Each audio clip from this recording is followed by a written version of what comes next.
Hi, my name's Abbey Phillipps and welcome to JMM Insights. Today I'm speaking with Belararox Limited, ASX code BRX, a copper-focused exploration company advancing its flagship TMT project in the highly prospective Vicana district, San Juan province in Argentina, and projects in Botswana. With drilling now underway and multiple near-term catalysts ahead, Belararox is entering a pivotal stage of exploration.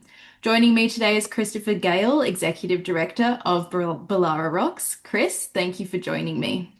Thanks, Abby. Nice to be here. So firstly, for those who are new to the story, could you give us a quick rundown of the company and what you're focused on?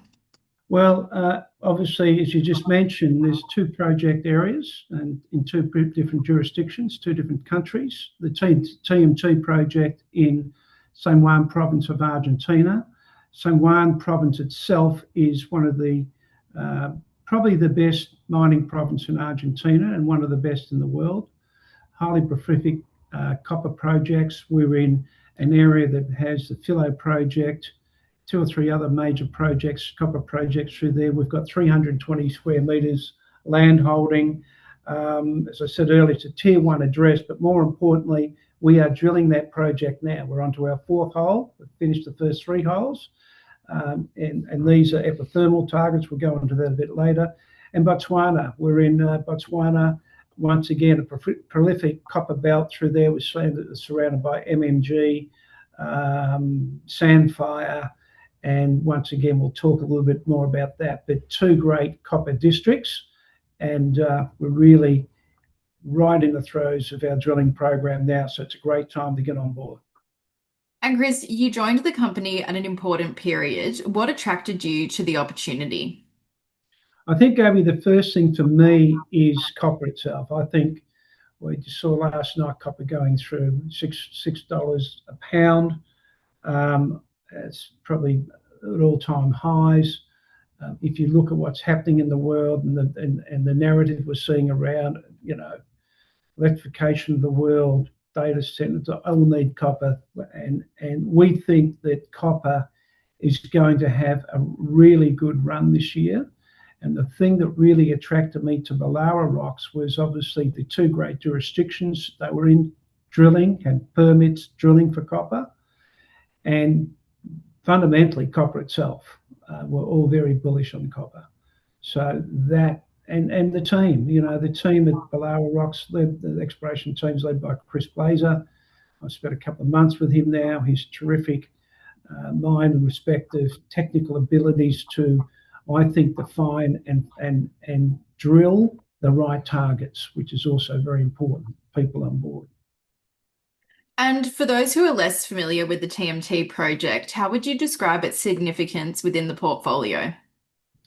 I'll try and be as simple as I can in this, but we are in a district which has extraordinarily good epithermal targets, but on top of that, we also have a copper porphyry target. Now, everyone knows copper porphyries are normally difficult, they're costly to drill, but we're drilling the epithermal targets first to sort of try and understand what's surrounding the porphyry target, and over the next month or two we'll have a pretty good idea of what's happening.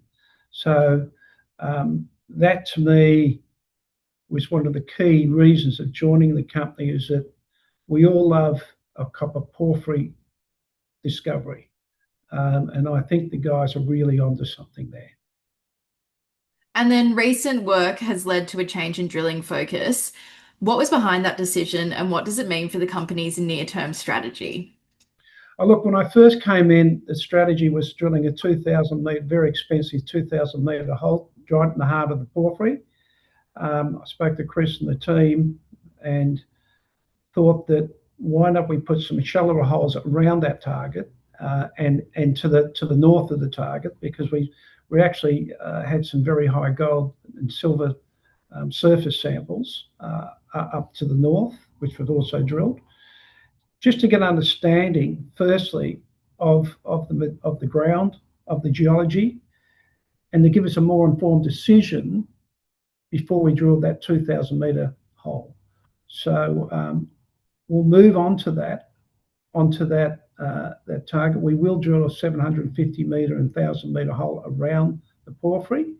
That the first indications, the geology is looking okay, but we haven't got the assays back yet. So we just don't know until the assays get back in probably March what really we're looking at, in the event that we will drill this target, copper porphyry target. And Chris, how do the early indications you're seeing compare with what the company expected heading into this program? Look, as I said earlier, they're encouraging. The first few holes look encouraging. First hole that was announced is showing us signs of life with copper. We really won't know until the assays come back the end of February and into March. That's the bottom line. So we need to wait on those assays, assess what they've come back at, and then that'll help push us into the next side of the program for us. And the company's recently strengthened its balance sheet. How does that position Belararox as it moves through this next phase of work? Well, the point is we're funded through this drilling campaign. So for us, the drilling campaign is probably in Belararox's short lifespan, which is around about 4 or 5 years. This is probably the most important drilling campaign the company has actually carried out. Now, the guys did a great job getting the funding in place. So we are fully funded through this drill campaign, which is exceptional. And Chris, could you give us an overview of what's happening in Botswana? Look, Botswana, the company drilled some holes last year to the south of our project area. That was not that encouraging. We've re-looked at the information and the work that's been carried out on the project over the last 12 months. To the north of the project, we've decided to fly some aeromag through there. And this is some areas, really encouraging copper district of the Kalahari copper belt, where we've got Sandfire, MNG, First Quantum in that area. So we're flying that. That'll commence in March through to April.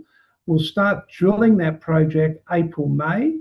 So, we're very, very encouraged with the neurology side of Botswana in the Kalahari copper belt. But we're now getting on the ground, carrying out a fair bit of work from a geophysics standpoint, which will define some targets so we can head into drilling almost immediately in April. And what are the key milestones or news flow investors should be watching for over the next few months? And I think that is the key to this, is that we're an $18 million market cap. We have a drilling program going on in one of the best copper districts in the world at the moment. We then move off that project, the TMT project in Argentina. And almost immediately, once we finish that work in April in Argentina, we move immediately into Botswana with more drilling. So what's the news flow? The news flow is going to be in March, assay results from the TMT project, moving into April, more assay results, moving to then drilling into a great copper belt in Botswana. And through May, June, we'll start to see more assay results. This company is primed to deliver some great news.